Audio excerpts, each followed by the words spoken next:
Bienvenue sur Horat, l'émission féministe hebdomadaire de M24. Aujourd'hui, nous sommes le 8 mars, c'est-à-dire la journée internationale des droits des femmes. C'est quoi le 8 mars? En tout cas, il ne s'agit pas d'une fête, ni d'un événement commercial ou marketing pour célébrer la femme. Non, le 8 mars est une journée de manifestation à travers le monde et l'occasion de faire un bilan sur la situation des femmes. Cette journée a pour objectif de mettre en avant la lutte pour les droits des femmes et demeure un rendez-vous important afin d'établir le bilan des avancées, mais aussi des progrès restants à accomplir pour parvenir à l'égalité des sexes. La Journée internationale des femmes reste aujourd'hui d'une brûlante actualité, car tant que l'égalité entre les hommes et les femmes ne sera pas atteinte, nous aurons besoin d'un 8 mars. Pour faire le point sur ce 8 mars 2023 au Maroc, je reçois Awatef Hiyar, l'actuelle ministre de la Solidarité, de l'Insertion sociale et de la Famille. Madame Hiyar, bonsoir et merci d'avoir accepté de revenir sur le plateau de Horat. Avec plaisir, merci pour l'invitation. Écoutez, c'est normal, nous sommes le 8 mars. Alors avant d'aborder cette question de bilan, donc de la question des femmes, de votre ministère, j'aimerais qu'on revienne sur New York. Vous rentrez de New York et je vous remercie d'être venu directement sur notre plateau. Vous avez parlé donc à New York, donc c'était la 67e session du Code du statut de la femme dans le monde, dont la thématique était pour un monde digital inclusif, innovation et technologie pour l'égalité des sexes. Donc c'est un thème qui vous est cher et j'aimerais bien que vous m'en dites un petit mot. Alors on dit qu'il y a une faible proportion de femmes dans les filières techniques du numérique. Merci beaucoup d'avoir évoqué notre participation, la participation de notre pays à la 67e édition de la Commission du statut de la femme aux Nations Unies. Et donc effectivement, nous avons présenté les réalisations du Maroc sous le haut commandement de Sa Majesté le roi Mohamed VI, que Dieu l'assiste. Comme vous le savez, nous avons réalisé beaucoup de choses. Et d'ailleurs, ça a été salué dans toutes les rencontres où j'ai participé. On a salué les avancées très significatives du Maroc en matière de promotion des droits de la femme. Et justement, par rapport aux filles dans la technologie ou dans les STEM en général, donc les STEM, Science, Technology, Engineering and Maths, le Maroc est très très bien placé. Contrairement à ce que connaissent d'autres pays, même en Europe et aux États-Unis. Par exemple, le taux des filles, des ingénieurs femmes, c'est 42% au Maroc. Et dans les universités, on a plus que 52% des filles, 50-52% selon les universités. Donc on a un taux très élevé des femmes dans les sciences, mais il faut encore l'encourager davantage. Par rapport à la thématique de la CSW, donc nous avons présenté surtout comment le digital il est utilisé dans notre pays comme levier pour réduire l'écart entre les filles et les garçons et pour réduire ou pour renforcer, on va dire, l'égalité homme-femme. Et donc, je peux citer quelques axes importants dans lesquels notre pays est leader. C'est notamment l'utilisation des plateformes. Que ce soit en 2022, il y a eu une utilisation massive, j'allais dire, des technologies de l'information et du digital dans tous les ministères, dans tous les départements ministériels pour inscrire les gens pour les services, etc. Par exemple, pour Foresight, on a adopté une plateforme numérique.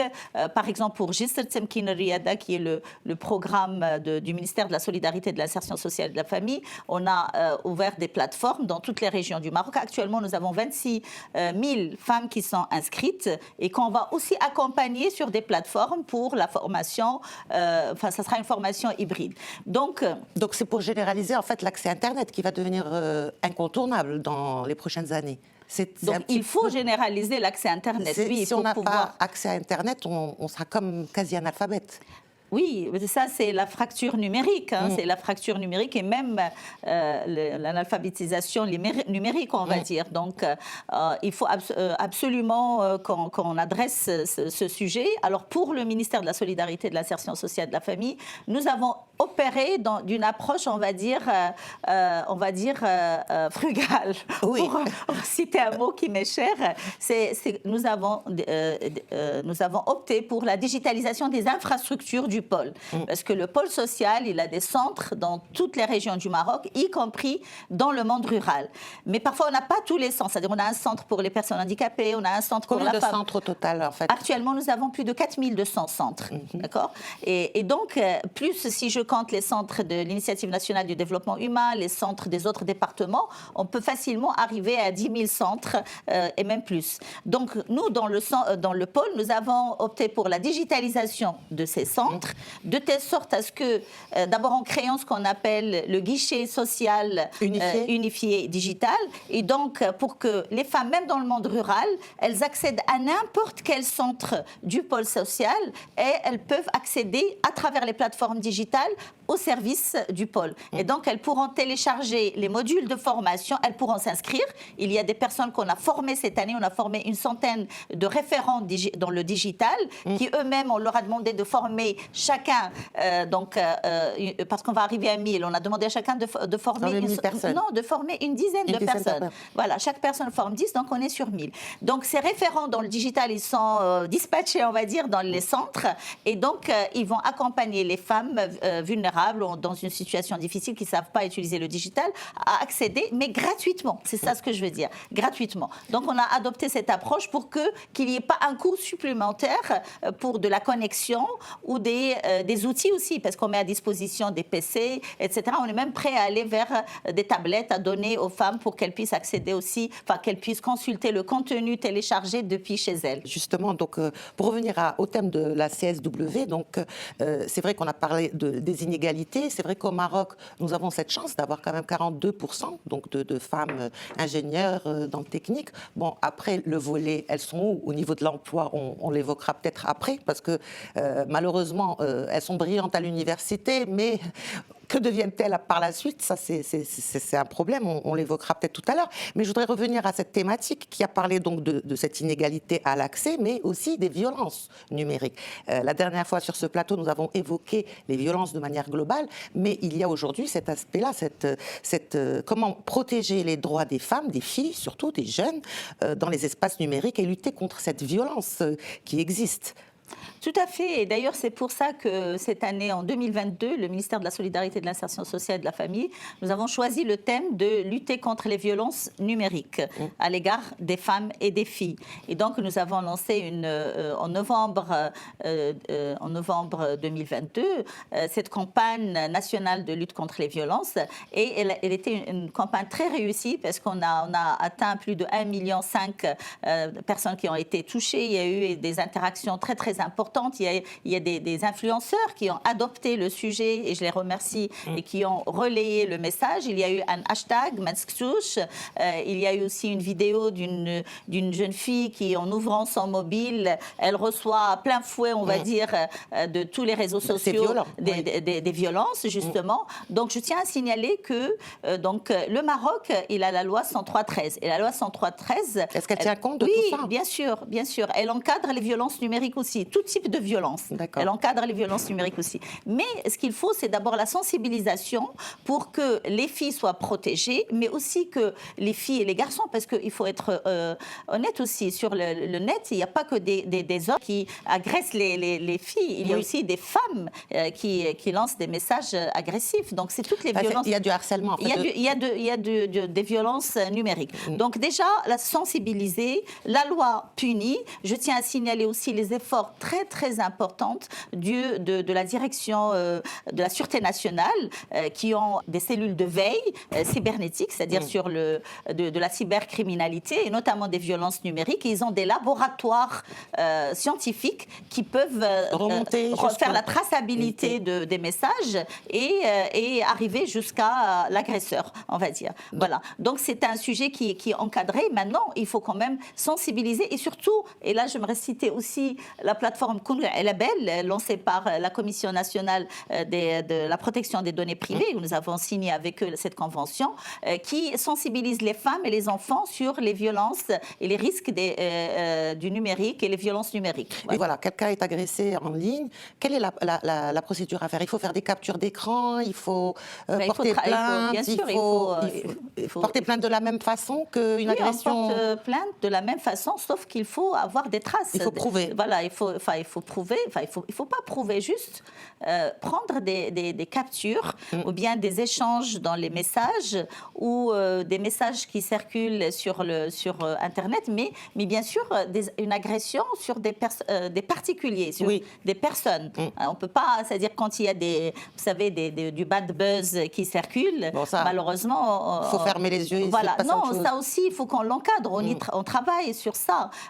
Ça, c'est un projet qu'on prépare pour justement lutter contre ces violences, on va dire, sournoises qu'on trouve dans le net et qui... Après, il faudra juste peser l'équilibre entre liberté d'expression et responsabilité. Vous savez, c'est très clair. Quand on cite des expressions qui humilient les femmes ou les hommes d'ailleurs, c'est une violence. Tout à fait. Je pense que le bon sens est là pour nous montrer ce qui est bon et ce qui n'est pas bon. Alors, pour revenir donc à notre bilan, donc, Madame la Ministre, quel a été votre bilan cette année et quelles sont les perspectives surtout? Donc, le temps, voilà, comme ça on pourra un petit peu évoquer les perspectives qui nous intéressent toutes aujourd'hui. D'accord. Donc cette année, d'abord, c'est une année mémorable et historique avec le discours de Sa Majesté le roi Mohamed VI, que Dieu l'assiste, et le discours du trône, dans lequel Sa Majesté il a insisté sur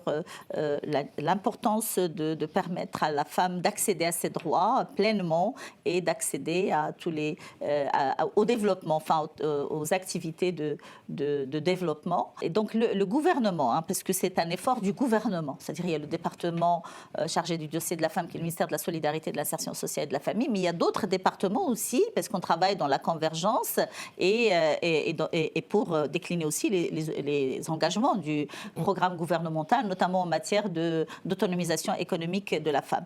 Donc le gouvernement, on a travaillé d'abord et dès les premiers mois à mettre en place l'écosystème de la protection des femmes contre les violences. Ça, c'était pour nous fondamental. C'était l'axe principal. C'est un axe principal, notamment pour le ministère de la Solidarité, de l'Insertion sociale et de la Famille, un engagement dans le cadre de la déclaration de Marrakech 2020 présidée par son Altesse royale la princesse Leila Meriem. Et donc, cet engagement n'était pas honoré, donc nous l'avons honoré et nous avons même été au-delà de l'engagement qui était de 63 centres. Nous avons signé en décembre 2022 83 conventions avec 83 associations dans toutes les provinces du Maroc pour qu'il y ait au moins un centre dans chaque province, un centre de prise en charge des femmes victimes de violences, c'est-à-dire l'hébergement d'urgence. Ça, c'est fait. Maintenant, on travaille sur le networking et connecter ces centres avec les cellules de lutte contre les violences à l'égard des femmes dans les tribunaux, dans les centres de police, gendarmerie, santé, éducation, etc., pour qu'ils travaillent dans un écosystème. Donc ça, c'est fait. Très bien. Ces centres d'hébergement d'urgence. Nous avons aussi travaillé dès les premiers mois à lancer des programmes d'autonomisation des femmes.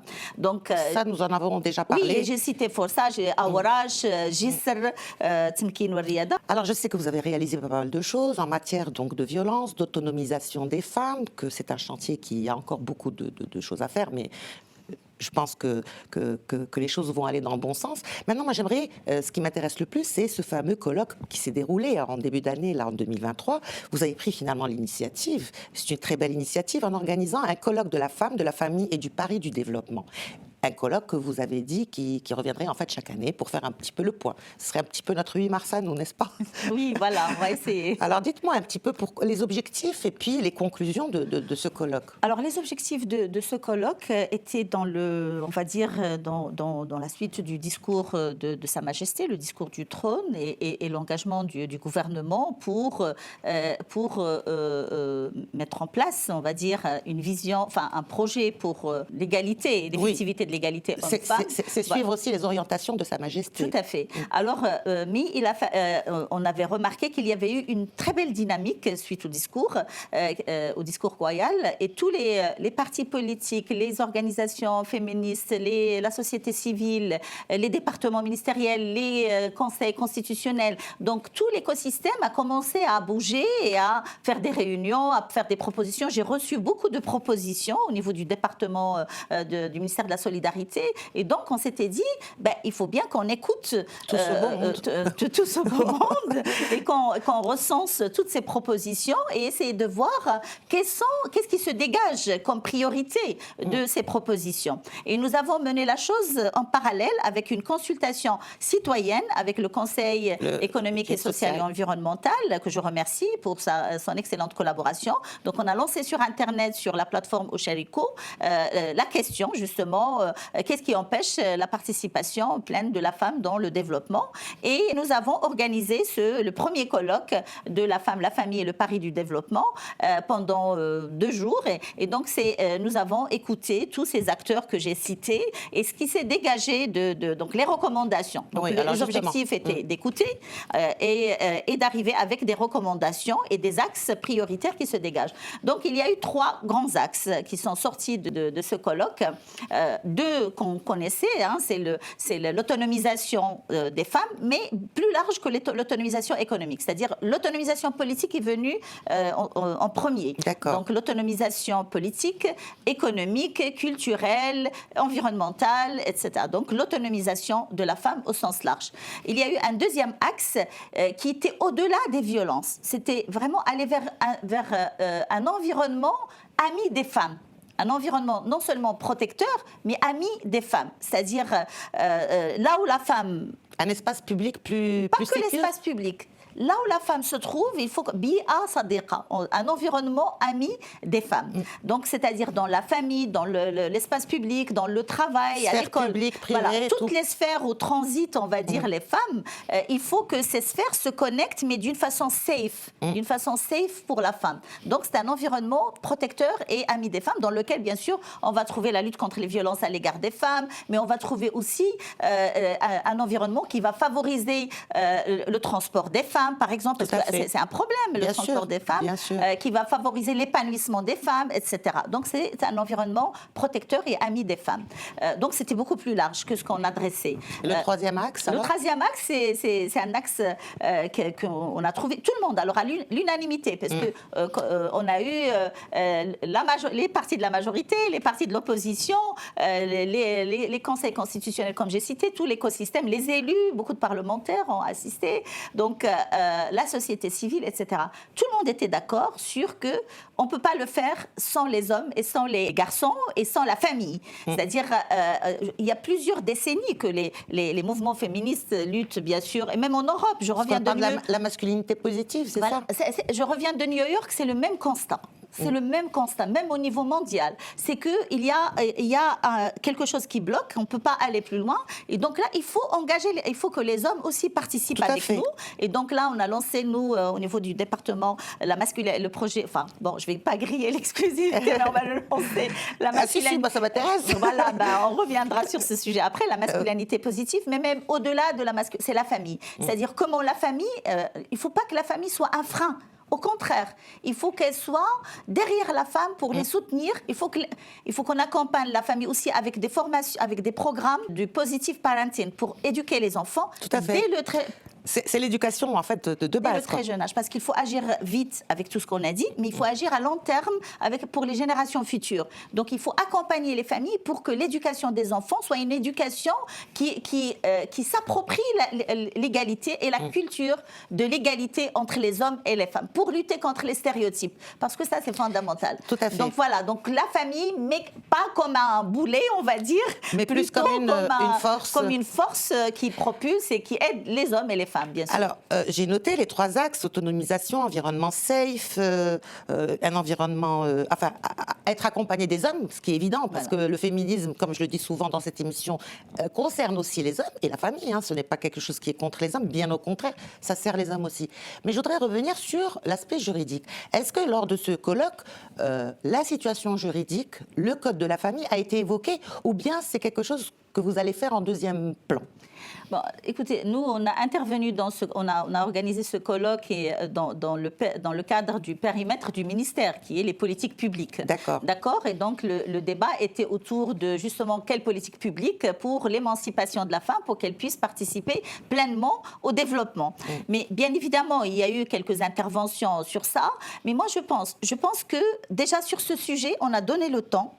On a vu que la discussion, elle a mûri. Maintenant, nous avons, suite à ces concertations, nous avons mis en place un projet du plan gouvernemental de l'égalité, numéro 3, qui sera présenté le 17 mars lors de la Commission nationale de l'égalité entre les sexes et l'autonomisation de la femme, qui a été d'ailleurs adoptée par ce gouvernement en juin 2022.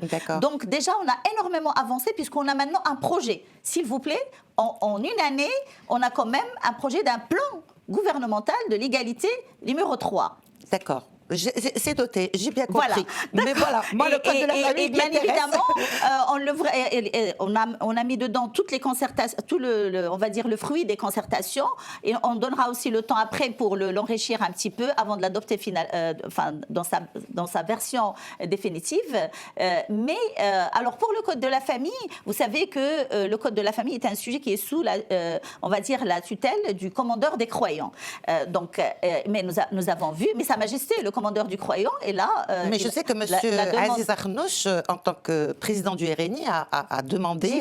J'y viens, là. Voilà. J'y viens. Donc, nous avons le commandeur des croyants, Sa Majesté le roi Mohamed VI, que Dieu l'assiste, il a ouvert la porte lors du discours royal pour une révision du Code de la famille. Et nous avons vu que plusieurs acteurs politiques, notamment, vous avez cité le monsieur chef du gouvernement lors de la réunion, de la rencontre avec les femmes de son parti. D'autres partis, l'Istiqlal l'a fait, l'USFP, enfin je veux dire, plusieurs partis. La société civile aussi est en train de travailler. Je ne veux pas citer les partis, mais tout le monde, la majorité et l'opposition, tous les partis, ils ont contribué. Et donc, mais là, je pense qu'il faut donner aussi le temps à ce débat. Parce que autant sur la première partie des politiques publiques, il y a eu l'unanimité, la convergence sur ces axes que j'ai cités, autant sur le sujet du Code de la famille, il y a encore le débat. Alors vous pensez que le délai qu'il a donné du mois de juin, le débat sera à peine commencé? Moi, je ne peux pas parler à la place de la société, s'il vous plaît. Mais votre ministère est quand même... Vous êtes ministre de la famille. Bien sûr. Donc vous êtes un petit peu impliqué dans ce processus. Mais c'est ce que je suis en train de vous dire. Oui. Donc je vous ai dit que pour les politiques publiques, on a donné le temps. On a maintenant un consensus sur des axes qui sont bien identifiés.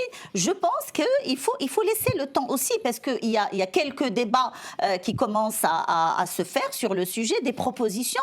Il faut laisser tout le monde s'exprimer. Nous sommes dans un état de droit. Nous sommes dans un état de droit. Donc je pense qu'il faut laisser tout le monde s'exprimer.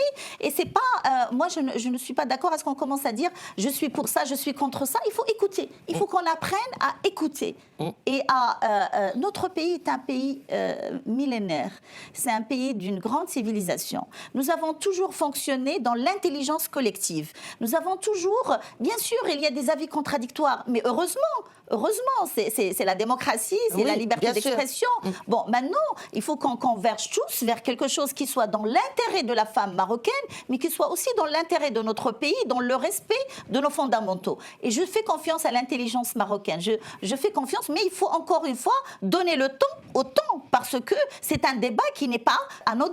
C'est un débat profond, avec des idées qui sont, je veux dire, très importantes de tous les côtés. Donc, je pense qu'il faut d'abord que les gens s'expriment, ça c'est important, mais il faut que les gens apprennent à discuter ensemble et à s'écouter. C'est ce que je veux dire. C'est un exercice qu'il faut faire pour qu'on puisse arriver à quelque chose qui commence à se dessiner. Et bien évidemment, comme je vous ai dit, tout ça c'est sous la tutelle du commandeur des croyants. Mais il faut aussi donner la parole, parce qu'on sait aujourd'hui que l'un des freins, on va le dire, c'est aussi l'aspect religieux. On le sait. Maintenant, mais c'est pas un frein. quand je dis infra, la religion musulmane est une religion très ouverte. Évidemment. Sa Majesté l'a dit, il faut le jihad. Il faut écouter, voilà ce que j'allais dire, des penseurs éclairés. C'est ce que je veux dire, parce qu'il faut pas rester... L'islam, il est pour tout le monde. Il est pas que... Enfin, il faut écouter, comme vous dites, les penseurs, les gens qui ont travaillé, qui ont fait les jihad. Exactement. Mais il y en a dans parce qu'il y a des pays. pistes, bien sûr, qui sont intéressantes. Tout à fait. Ce que je viens de dire, notre religion est une religion très ouverte, qui donne beaucoup de possibilités aux femmes et aux hommes d'ailleurs.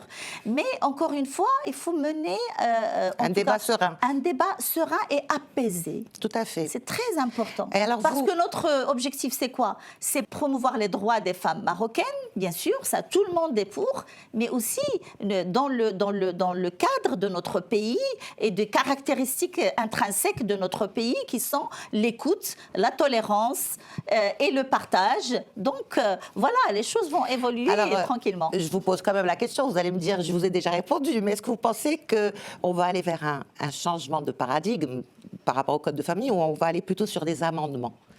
Non, mais je ne peux pas vous dire ça. Ça serait manquer de respect je veux dire, à toutes les propositions qui sont en train de se faire et même au cadre de cette réforme. Donc, je ne suis pas du tout comme ça, vous savez. Moi, je suis universitaire, je respecte l'avis et l'avis contraire. Et donc, je pense qu'il faut laisser le temps au débat. Et il faut aussi qu'on ait des propositions. Mais je pense qu'elles arrivent, les propositions. Là, laissons-leur le temps d'arriver. Voilà, donc je vous reçois à ce moment-là pour une troisième fois, comme ça vous allez me dire tout ce qui concerne mon périmètre, je serai avec grand plaisir. Bien évidemment, c'est un sujet qui nous intéresse toutes et tous. Je suis tout à fait d'accord avec vous, en tant que ministre, en tant que parti politique, en tant que femme. Tout à fait. On est d'accord, en tant que femme. Et en tant qu'homme, il faut qu'on mette en avant aussi tous ces hommes. Ils sont nombreux dans notre pays et à leur tête, Sa Majesté le roi Mohamed VI, que Dieu l'assiste. Tous ces hommes qui poussent les femmes et qui sont derrière et qui les soutiennent, je leur tire un grand chapeau. Surtout le 8 mars. Le jour de la journée internationale des droits des femmes. C'est pas mal. On va leur dire merci aux hommes. Merci à vous aussi. Merci en tout cas à Awateef Hayar. Je vous remercie donc d'être venu à cette émission pour le spécial 8 mars. Et voilà, j'espère qu'on aura l'occasion de nous revoir et de parler de la suite donc de toutes ces propositions que vous allez recevoir. En tout cas, je suis très contente que vous ayez pris le lead en organisant ce fameux colloque pour écouter, parce que c'est une démarche qui est tout à fait honorable, intéressante. On ne perd rien à écouter. Puis ensuite, effectivement, les stratégies, ça, je vous fais confiance pour nous construire une stratégie qui tienne compte de tout ça. En tout cas, merci encore. Et à très bientôt. Bon 8 mars à votre homme. Merci à vous aussi, à votre homme et à toutes les femmes du Maroc et du monde. Exactement. Quant à vous, chères téléspectatrices et chers téléspectateurs, cette émission est à présent terminée. Je vous souhaite un bon 8 mars, plein d'égalité et de droits, et vous donne rendez-vous semaine prochaine, même heure, même endroit. Bonne continuation des programmes sur M24.